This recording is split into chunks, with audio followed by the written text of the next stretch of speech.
Hello and welcome into the Week 5 edition of the ETSN.fm podcast. I'm Clint Buckley, and as always, I'm joined by Chandler Vessels. It's been a wet last 3 weeks across East Texas, especially on Friday nights, and much to our dismay, delaying our games. We both were affected by the weather last week. Yeah. Looking forward to a dry Friday night this week. Yeah, luckily I was able to avoid it the first 2 weeks, but it caught up with me last week. I was only delayed 15 minutes, though, so it wasn't that bad. But yeah, a dry week would be much appreciated if the weather can do that for us. So the good news is right now there's not a whole lot of rain in the forecast for Friday night. And even better news, a cold front is supposed to be blowing in Wednesday and Thursday, which hopefully will lower the temperatures on Friday night to a more comfortable 70-ish type. I can't wait for that cold weather. Yeah, I mean, it's not quite football weather, but it's at least a step in the right direction as we are now into our first full week of fall. Yeah. So that's fun. Well, before we get going on this week's games, I just want to kind of go over some early season headlines as we get closer and closer to the halfway point of the season. District starts for 12 East Texas districts this week, including all of 6A and 5A and most of Class 3A. There's still 19 teams in the areas that are unbeaten. Wow, and that's a crazy number. Now, some of those have only played like 2 or 3 games because some of the games have been canceled, but that's still a big number. 19 undefeated teams through 4 weeks of the season, and there's still 9 teams that are still looking for that first win of the year, hoping that non-district has prepared them for a nice little run and a turnaround once they get into district play. And there are 8 East Texas teams ranked in the AP in their classes' respective top 10 polls, led by top-ranked Carthage in 4A and number 1 Newton in 3A. So no real surprise there. I mean, you got 2 defending state champs that are looking awfully good again this year, both number 1. So the 5 biggest games on the schedule, I think, this week are all district openers. Not a whole lot of great non-district matchups. We thought there would be one with Gilmer and Newton, but you saw Gilmer last week, and I think Newton's probably going to have that one. Unless Gilmer does a major 360 in about. You never know. They had a couple injuries last week. That's Brand true. Webb and Cade Camp were both out, so I don't know if they're going to be back, and if they are, that would make a huge difference. But I still would expect Newton to probably win. Well, first on the list this week of intriguing matchups is the District 11 6A opener between Longview and Rockwall. I'm looking forward to this game. I'm going to make the trip up to the Metroplex on Friday night for this one. It's a battle of 2 very explosive offenses led by 2 great quarterbacks. For Longview, of course, it's Haynes King, the junior, who's just put up just tremendous numbers so far this year. I think he's completing 52 of 74. I don't know what that. I mean, that's like more than 75%. So that's crazy. He's already over 1,000 yards passing. Hasn't thrown a pick yet. He's got 11 touchdown passes. Oh, and by the way, he's run for 2 or 3 touchdowns, and he's quietly, I believe, 3rd or 4th on the team in rushing. And for a team that runs the ball a lot like Longview does, that's a pretty good spot to be. So Haynes King doing a great job. Camden Perry's having a tremendous first half of the season. He's already over 500 yards receiving. I think 27 catches. He's been the go-to guy for Haynes King this year. For Rockwall, you've got Jacob Clark, a senior who is committed to the University of Minnesota. Big kid, 6'5", 210 pounds. And the thing about Rockwall is they're an offense that just doesn't quit. They put up 73 points on a very good Arlington Martin team last week. They won that game 73-32. The offense is led by Jacob Clark, the quarterback. But they also have a fantastic receiver in Jackson Smith. He's got, I think, 21 FBS offers already this year, including Ohio State, TCU, and a few others. I mean, he's a standout receiver in the junior class. I wouldn't be surprised. I believe 24/7 Sports has him as a 4-star. So he's among the very best receivers in the state of Texas. So that's going to be a big key for Longview as their secondary against Rockwall's offense. And in particular their passing game, because I think that's where Rockwall is going to make most of its headway this year, is through the air with the quarterback Jacob Clark and then the great receiver in Jackson Smith. So that's a big one. I'm looking forward to those 2 offenses kind of slugging it out, because both units are averaging over 500 yards a game, and Rockwall is, I believe, at 54 points per game through 3 games. They had a game canceled, I believe, because of weather a couple of weeks ago. Their only loss was to Highland Park in the season opener. Highland Park, of course, is the two-time defending 5A Division I state champs, and they're ranked number 2 in the state in 5A. So no shame there, and it was like 49-42, and I think Rockwall had a good chance to win that game. They were up in the fourth quarter, so this could be a pretty big test for Longview. It's a tough way to begin district. You're on the road against who I think we both picked. We both had Rockwall finishing second in this district, so you got a game like this right off the bat, and you know these are two tough road games back to back. I mean, they go over to Louisiana last week. Kind of a long trip. They're able to withstand kind of a slow start, especially on defense, and come away with a win. And now they go to Rockwall, another road game against a very quality opponent. So I'm hoping to see a very good game. I have a feeling a lot of points are going to be scored in this one. So Longview, Rockwall, great way to start the weekend for me. Another big district opener is John Tyler versus Texas High. These two teams we both picked to finish 1 and 2 in that district. It's been kind of an up and down season so far for both teams. John Tyler, of course, has played a brutal non-district schedule. They open with Cedar Hill, which is undefeated in 6A. You know, they beat in the second game. They beat their crosstown rival Tyler Lee in emphatic fashion. And then the week after that, kind of fell back down against Longview. Had their game last week against Euless Trinity canceled because of weather. So John Tyler's coming in with an extra week of rest. Texas High, meanwhile, it's really been a tale of you know, they've been kind of Jekyll and Hyde as far as their performances so far this year. Didn't start off well in week 1, a big 56-7 loss to Pflugerville-Hendrickson. And then they followed that up with back-to-back wins over crosstown foes and Arkansas High and Liberty-Ilo, only to fall back down last week at home to Kilgore, which had come in winless at 0-3. And Kilgore goes up there and not only wins, but wins pretty convincingly, 42-14. So I think a big key in this game is going to be Texas High's running game, because if you look at their 2 losses, I think they've combined to run for 60 yards in the 2 losses. And in the wins, they're up near 400 yards total on the ground. So I think running game is going to be a big key for Texas High in this one. John Tyler's strength on defense is its run defense and its front 7. So it's going to be very important for Texas High to have some success on the ground and not get Colton Clack, their quarterback, into a one-dimensional type game, because as we've seen so far this year, if you make Texas High one-dimensional, they're a lot more easy to defeat, as both Pflugerville-Hendrickson and Kilgore have proven so far. So looking forward to that one up in Texarkana. It's a 7 p.m. kick at Grimm Park, Tiger Stadium at Grimm Park. And then on to Class 5A, Pine Tree against Hallsville. This is a very intriguing game for many reasons. You'll be there Friday night. What are you looking forward to the most out of this one? Yeah, I'll be there. These are 2 teams that have sort of both been down on their luck in recent years. I mean, Pine Tree hasn't had a winning season since 2002. Yes. And if Hallsville wins this game, it'll be its first 4-0 start since 2004.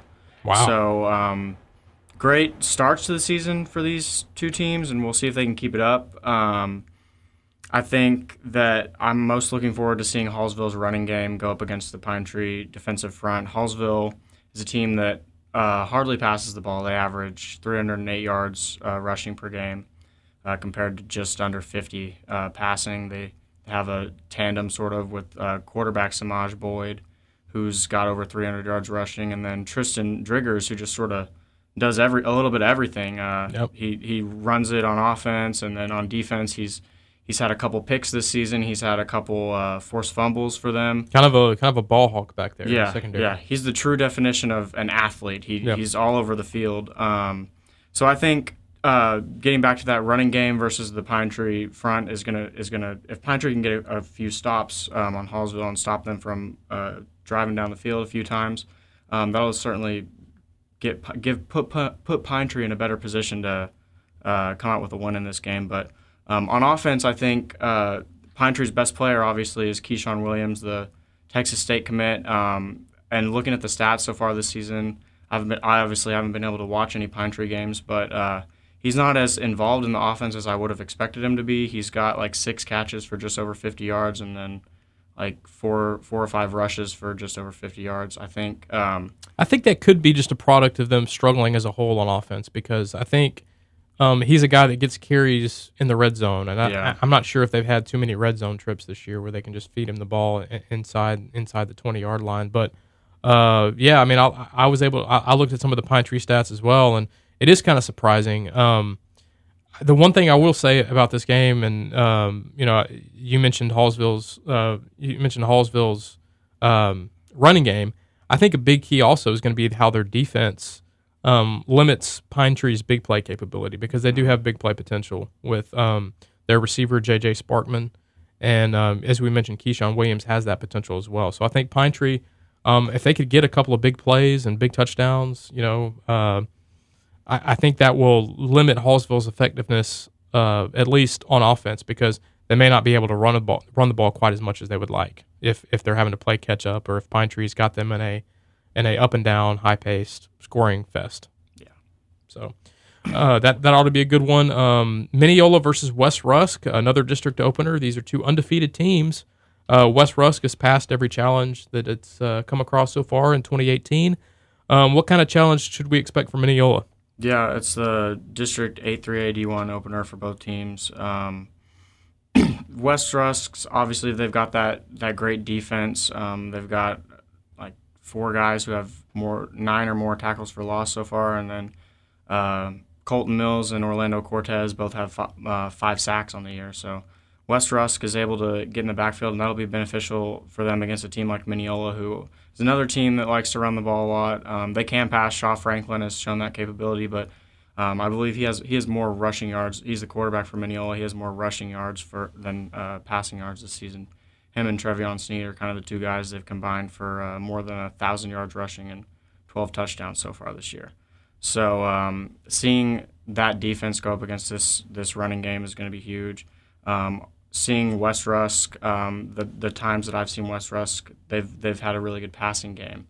L.J. Harper has close to 600 yards, 9 touchdowns to just 1 interception through these first 4 games. So I think letting them air it out, they have more of a balanced attack than some of these other teams that we've been seeing, but letting him air it out is going to be something that they're going to want to do if they want to come up with a win here. Yeah, one thing to keep an eye on,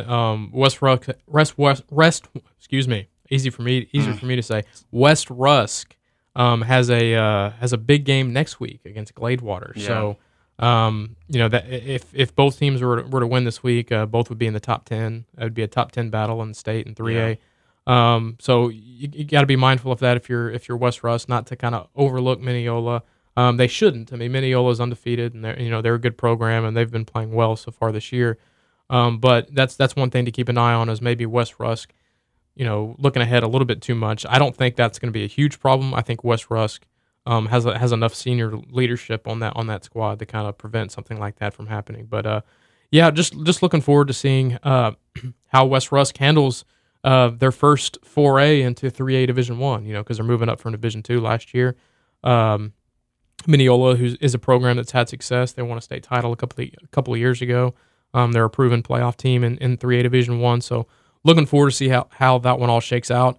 And then last but not least, way down in Class 2A, another district opener between undefeated Joaquin and a Garrison squad who's 2-2, but has some impressive wins along the way. Yeah, Garrison started off the season 0-2 actually, but beat San Augustine and Alto, 2 really good teams in 2A in the past 2 weeks. So they'll be looking to keep their winning streak going. They're led by Sebastian Porter. He's the running back and has over 600 yards rushing and 11 touchdowns. But he plays both ways, as many of these players on these 2A teams do. And he's also the leading tackler and with 45 tackles and 10 for loss. So he'll be a player to keep an eye on. Joaquin has not allowed a point through 4 games. That's pretty efficient on the defensive side of the ball. I couldn't find any defensive stats. You'd think they would publicize it all over the place. Yeah, but they're outscoring people 144-0 through 4 games. So it'll be tough for Garrison, but I don't think. I mean, no disrespect to any of the teams that Joaquin's beaten so far, but I don't think Garrison's a team that Joaquin can shut out. Yeah, the teams they've been playing are fairly average. They have an overall a combined record of 8-8, so exactly average. Yeah. But as far as Joaquin's offense go, they're another run-first team. That game should be very quick. Yeah. They've got a couple guys nearing 500 yards rushing, Hunter Gates, and then can't think of his name. Connor Bragg. There you go. Both those guys. We didn't forget about you, Connor. Both those guys are the go-to guys in the backfield for them. So I'm excited. I wish I could get out to this one. I want to see what Joaquin's defense is about. Yeah. I hope I can get out to a Joaquin game at some point this season. Yeah, I mean, they're looking very good. I mean, that's just crazy. No points allowed through 4 games. Yeah. Before we get out of here, we want to give a special shout-out to our offensive and defensive players of the week. First up on offense, it's Longview junior quarterback Haynes King. And last week's 56-28 road win at Ruston, Louisiana, the quarterback was 16 of 19 for 359 yards. That's a lot of yards per completion. And 5 touchdowns. He also caught a 20-yard touchdown pass in the game. So Haynes King showing off his versatility. We knew he could run for touchdowns, obviously throw for some, and he proved that he can catch one as well. So congratulations, Haynes King, our offensive player of the week. Yeah, and on defense, we've got West Russ defensive end Colton Mills. Surprise, surprise, a West Russ player earns our defensive plair of the week honor. Yeah, second time in 4 weeks. So congrats to Colton. He had 4 sacks and 6 tackles for loss in the 63-27 victory over Palestine Westwood this past week. So that's putting in work. Yes.